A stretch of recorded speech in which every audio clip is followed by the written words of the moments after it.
اعوذ باللہ من الشیطان الرجیم بسم اللہ الرحمن الرحیم۔ خواتین و حضرات، السلام علیکم ورحمۃ اللہ وبرکاتہ۔ پروگرام درس اصول الفقہ کا یہ مبارک سلسلہ مصباح مشن چینل کے تحت جاری ہے۔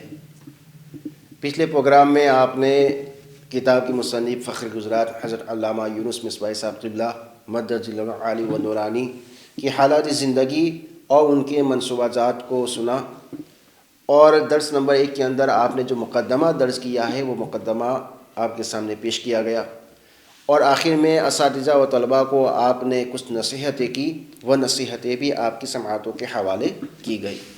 اب آپ فقہ کی تعریف، اس کا موضوع اور غرض و غایت کو بیان کر رہے ہیں۔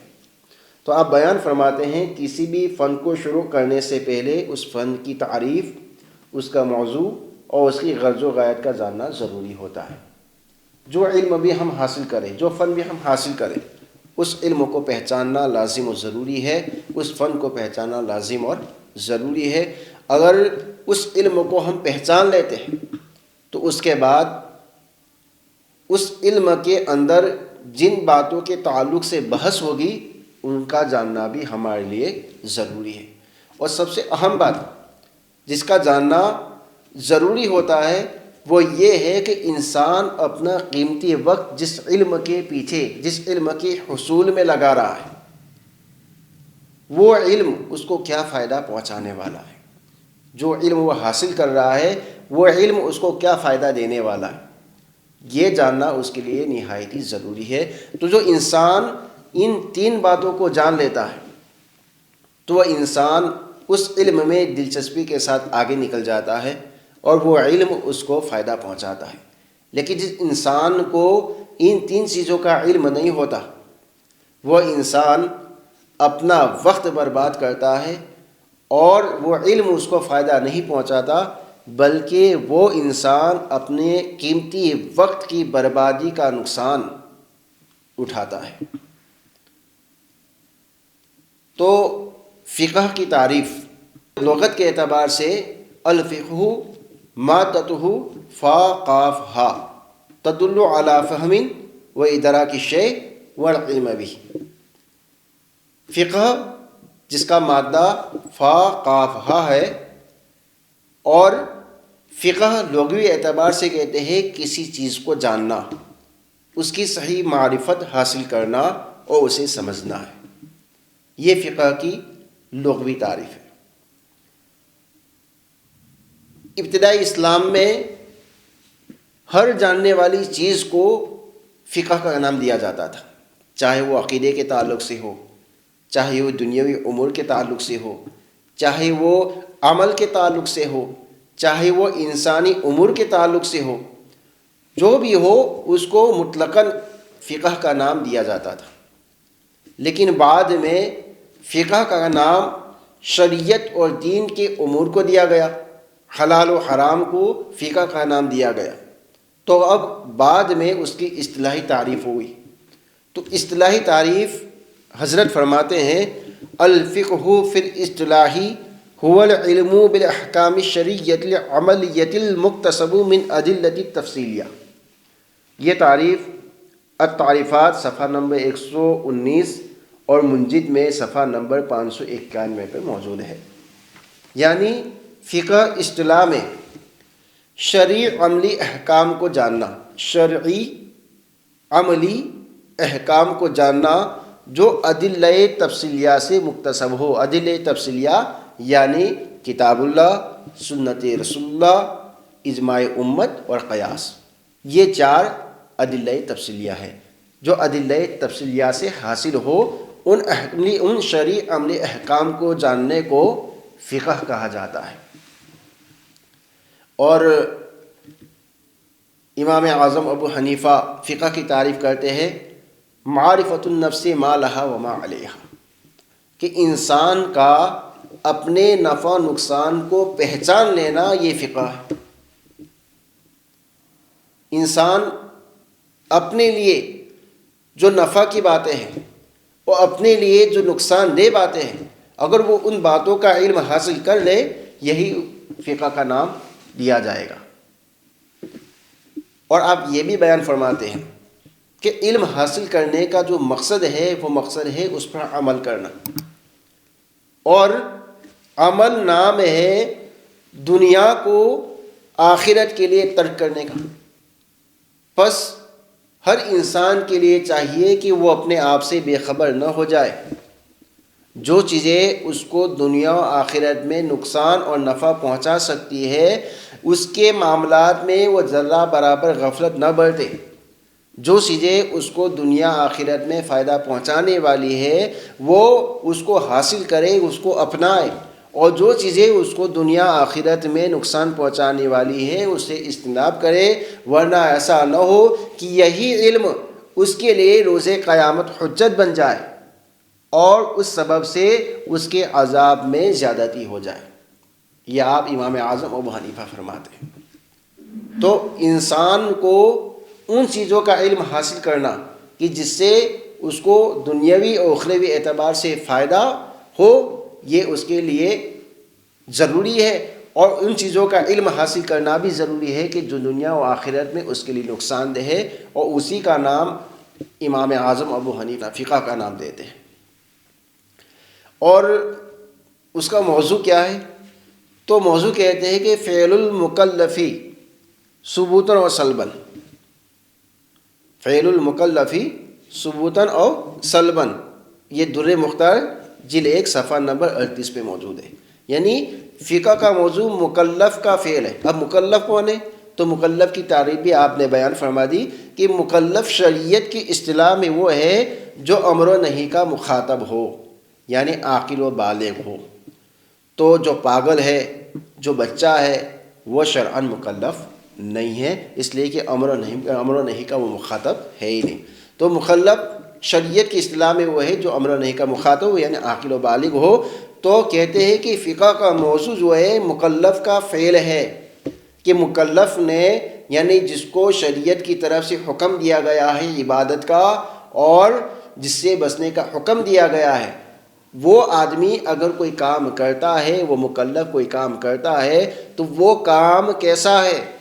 وہ کام اس نے حلال کیا یا حرام کیا؟ وہ کام اس نے واجب کیا کہ مکروہ تحریمی کیا؟ وہ کام اس نے مباح کیا یا مندوب کیا؟ وہ کام اس نے مکروہ تنزیہی کیا یا وہ کام اس نے ممنوع کیا؟ وہ کام جو مکلف نے کیا ہے کس نوعیت کا کیا ہے، اس کے تعلق سے جو بحث ہوتی ہے یہ اس کا موضوع ہے۔ جیسے علم طب میں، کہ علم طب کی تعریف یہ ہے کہ جس سے انسانی ظاہری اور باطنی اعضاء کی تندرستی حاصل کی جائے اور انسانی ظاہری باطنی جو بیماریاں ہیں دور کی جائے۔ یہ علم طب کی تعریف ہے۔ اور علم طب کا موضوع انسانی بدن ہے، اس لیے کہ علم طب کے اندر، ڈاکٹری کے اندر بس بدن انسان سے ہی بحث کی جائے گی، کسی اور سے بحث نہیں کی جائے گی۔ اور علم طب حاصل کرنے کا فائدہ یہ ہے کہ اس کے ذریعے حفظ صحت کے اصول جانے جاتے ہیں اور صحت کے حاصل کرنے کے تدابیر اس سے پہچانے جاتے ہیں، معلوم کیے جاتے ہیں۔ تو یہ علم طب کی غرض و غایت، اس کا موضوع، اس کے تعریف ہے۔ اور امام شافعی علیہ رحمہ فرماتے ہیں کہ علم تو صرف دو ہی ہیں، ایک علم طب ہے اور ایک علم فقہ ہے۔ کہ علم فقہ یہ احوال دینیہ کی معرفت ہے اور علم طب یہ احوال بدنیہ کی معرفت ہے، کہ یہی دو علم اصل میں علم ہے۔ باقی جو علوم ہیں وہ تو توشہ مجلس ہے۔ باقی علم کیا ہے؟ توشہ مجلس۔ یہ امام شافعی علیہ رحمہ فرماتے ہیں۔ تو فقہ کا موضوع کیا ہے کہ مکلف کا فعل ہے، کہ مکلف نے یہ فعل کیا ہے، چاہے ثبوتاً ہو، ثبوتاً یعنی جس کا حکم دیا گیا ہے، جس کو امر و نہی کے ذریعے مخاطب کیا گیا ہے، اور سلبی اعتبار سے یہ ہے کہ جس کو امر و نہی کے ذریعے مخاطب نہیں کیا گیا ہے۔ تو ثبوتی سلبی اعتبار سے بھی آپ نے تشریح کر دی ہے کہ ثبوتاً و سلباً یعنی ذمہ داری دینے کی حیثیت سے، کہ انسان کو جو ذمہ داری دی گئی ہے جیسے واجب، حرام، فرض، یا ذمہ داری نہ دینے کی حیثیت سے جیسے مندوب، مباح، یہ سلباً جاتے ہیں۔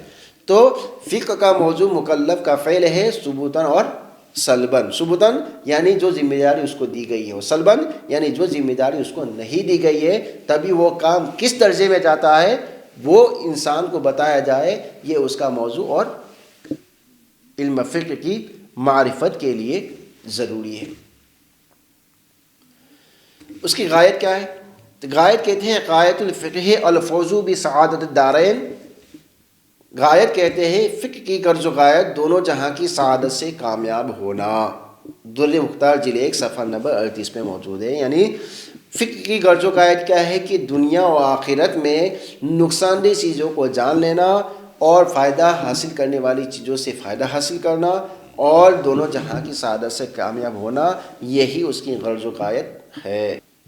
تو یہ علم فقہ کی تعریف، اس کا موضوع اور اس کی غرض و غایت تھی جو آپ کے سامنے بیان کی گئی۔ اب درس نمبر 1 ختم ہوا، اور درس نمبر 1 کے متعلق کچھ سوالات حضرت نے ہی اپنی طرف سے قائم کیے ہیں، اور اس کے جوابات درس کا مطالعہ کر کے ہم دینے کی کوشش کریں گے۔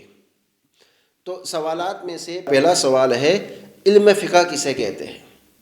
تو علم فقہ کی تعریف ابھی ہم نے پڑھی کہ علم فقہ کہتے ہیں شرعی عملی احکام کو جاننا جو ادلہ تفصیلیہ سے متصل ہو۔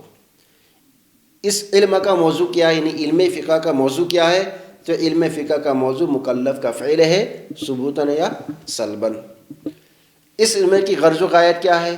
تو اس علم کی غرض و غایت یہ ہے کہ الفوز بسعادت الدارین، یعنی فقہ کی غرض و غایت دونوں جہاں کی سعادت سے کامیاب ہونا، یعنی نقصان دہ چیزوں سے دور رہنا اور نفع بخش چیزوں کو حاصل کر کے اپنی دنیا و آخرت کو کامیاب بنانا۔